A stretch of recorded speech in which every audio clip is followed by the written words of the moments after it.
आज हम बात करेंगे एक इंटरेस्टिंग डिस्कशन की जिसमें इंडियन जर्नलिस्ट अंबर जैदी ने प्रोफेसर वसीम अल्ताफ़ से ईरान इजराइल कन्फ्लिक्ट को बेस बनाकर कुछ सवाल पूछे।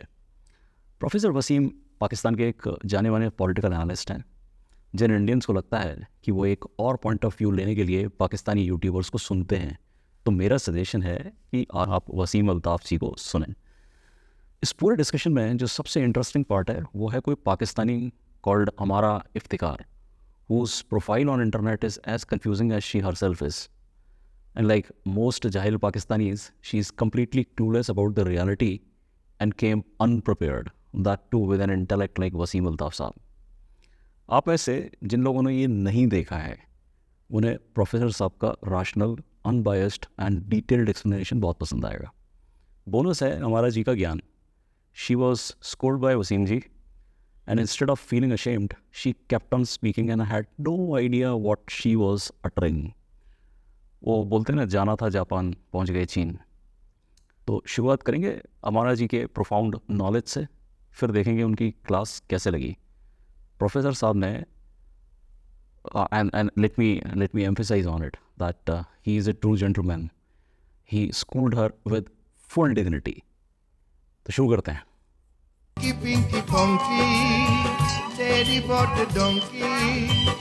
करती हूँ उसको जज। पाकिस्तान और इजराइल दो ही मुल्क हैं जो मजहब के नाम पर बने हैं।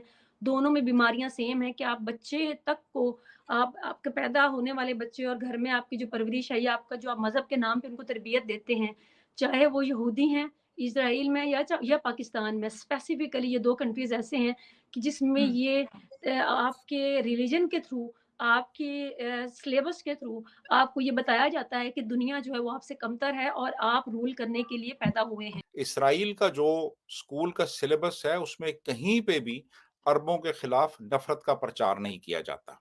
ठीक है।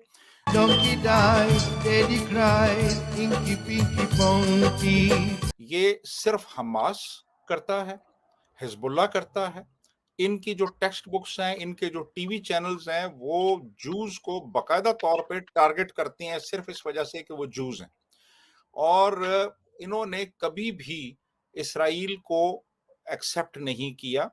और जब इसराइल वजूद में आया तो उस वक्त इजिप्ट ने, जॉर्डन ने, सीरिया ने, लेबनान ने, इन सब ने अटैक कर दिया था। पहले उन्होंने अटैक किया था। ऐसा नहीं हो सकता, कह दो कि ये झूठ है। आपने देखा, she first gave sarcastic smile but immediately realised कि ये तो सब गोबर हो गया। डेढ़ होशियार बनने चले थे और वसीम सर ने 2 सेंटेंसेस में बता दिया, बेटे नॉलेज और तुम्हारा तो दूर दूर तक कोई वास्ता है नहीं।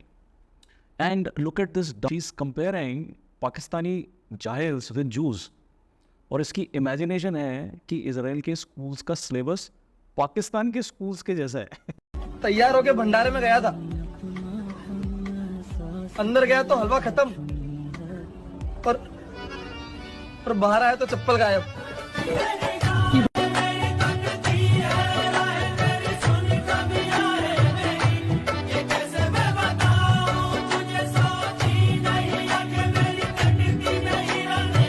पाकिस्तान में वसीम साहब जैसे राशनल लोग एक एक्सेप्शन हैं और ये अमारा जी पाकिस्तानियों के असली माइंडसेट को, या यूं कहें कि मेजॉरिटी को रिप्रेजेंट करती हैं। देखिए, ये एक 52 मिनट्स लॉन्ग डिस्कशन था और शायद आप में से काफ़ी लोगों ने नहीं देखा होगा। मुझे इस डिस्कशन में पाकिस्तान के 2 चेहरे नज़र आए। एक वसीम साहब, जिनके लिए मैंने पहले ही कहा कि उनके जैसे इंडिविजुअल्स तो एक एक्सेप्शन है पाकिस्तान में। He is a well read, worldly wise person. मैं आपको उनके कुछ दूसरे वीडियोस का क्रक्स भी कभी दिखाऊंगा। He is a true intellectual. दूसरी तरफ है हमारा जी, जो डिग्री होल्डर तो होंगी पर माइंडसेट इनका वही जाहिल पाकिस्तानियों वाला है।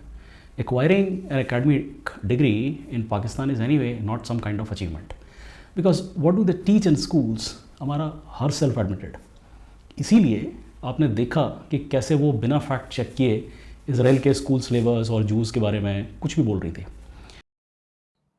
देखिए, बात ये है कि एक तो मैं ये क्लैरिफाई कर दूं कि इसराइल जो है ना वो आइडियोलॉजिकल स्टेट नहीं है, वो एक सेकुलर डेमोक्रेसी है इसराइल।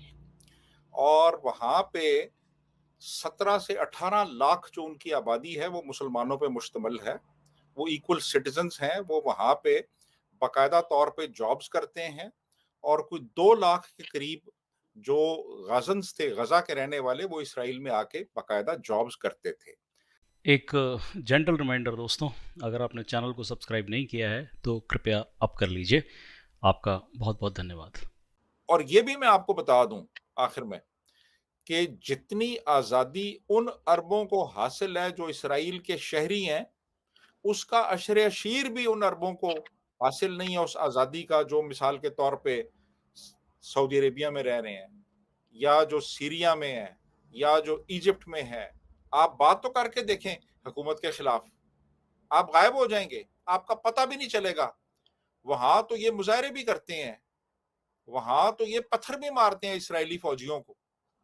सऊदी अरेबिया में करें ना ऐसे, या इजिप्ट में करें, सीरिया में करें, इराक में करें, इनका नामो निशान भी नहीं मिलेगा। तो इसराइल ने बहुत सिविल लिबर्टीज दी हुई हैं। इसराइल की जो पार्लियामेंट है, कनेसेट, उसके अंदर अरब रिप्रेजेंटेटिव्स हैं जो अरब पॉपुलेशन को रिप्रेजेंट करते हैं, नौकरियां करते हैं वहां जाके। गाजा को जो पानी की सप्लाई थी वो इसराइल से हो रही थी, बिजली वहां से जा रही थी। यार आप सुकून से, अमन से, चैन से आप रहें। आप वहां, आपको उन्होंने ऑटोनॉमी दी हुई है, आपको हो सकता है एक वक्त में इंडिपेंडेंस भी मिल जाए मुकम्मल। ओके, आगे सुनते हैं वसीम साहब ने इसराइल और हमास के बारे में क्या बताया।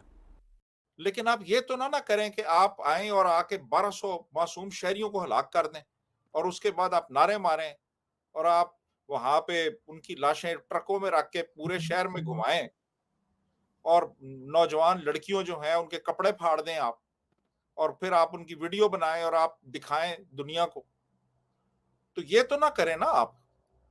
तो मेरी तो कोई हमदर्दी नहीं है इस किस्म के बिहेवियर के साथ, ये जो कुछ करते रहे हैं।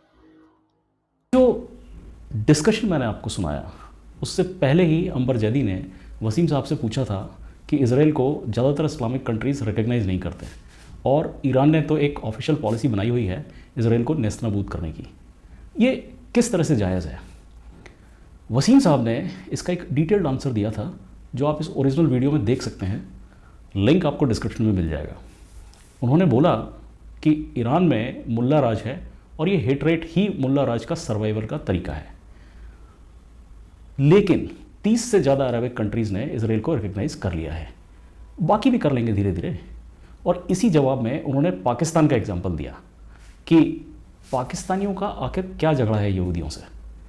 24 करोड़ पाकिस्तानियों में से 24,000 ने भी कभी ज़िंदगी में किसी यहूदी को नहीं देखा होगा, और यही अमारा जी ने प्रूव कर दिया। She is the real face of Pakistani mindset. हो सकता है कि इससे पहले ये फैक्ट अमारा जी को नहीं पता हो, लेकिन वसीम साहब से सुनने के बावजूद ये अमारा जी जो बोली उससे क्लियर है कि एक रिलीजियस हेट्रेड डीप रूटेड है। यही तो पढ़ाते हैं पाकिस्तान के स्कूल में। खैर, देखते हैं ये पार्ट। इवन पाकिस्तान को ले लें आप, कि हमारा उनके साथ क्या झगड़ा है, उन्होंने क्या बिगाड़ा है हमारा, है जी। हम अगर उनके साथ एक डिप्लोमेटिक रिलेशंस कायम कर लेते हैं, उनके साथ हम ट्रेड रिलेशंस डेवलप करते हैं, साइंस एंड टेक्नोलॉजी शेयर करते हैं, हमारा ही फायदा इसमें। उनका तो, वो तो बहुत आगे हैं बहुत सी चीजों में। यानी एग्रीकल्चर में आप देख लीजिए कि बाकी जो ये इलेक्ट्रॉनिक्स हैं और दूसरी टेक्नोलॉजी जो है, उसमें वो बहुत आगे हैं। तो फायदा तो हमारा है, और हमने खाम खा बिला वजह उनके साथ बिगाड़ी हुई है। यानी हमारा जो पासपोर्ट है उसमें आप दुनिया के हर मुल्क में जा सकते हैं, हर मुल्क के लिए वो वैलिड है सवाए इसराइल के। इसका क्या लॉजिक है? तो मैं समझता हूं कि जरूरत इस चीज की है कि हम थोड़ा सा प्रैग्मेटिक हों इंटरनेशनल रिलेशंस में। ये इस किस्म के जो इल्यूजन्स हैं, जो फैंटेसीज हैं, जो डिल्यूजन्स हैं कि जनाब इसराइल ये है, वो है, ऐसे है, वैसे है। यहाँ तो 25 करोड़, अगर आबादी 25 नहीं है, चलो 24 करोड़ है, तो 24 करोड़ में से मेरा ख्याल है टोटल शायद कोई 2400 बंदे होंगे, या शायद 24,000 कह लें, जिन्होंने किसी यहूदी को देखा होगा या उससे कोई बात की होगी।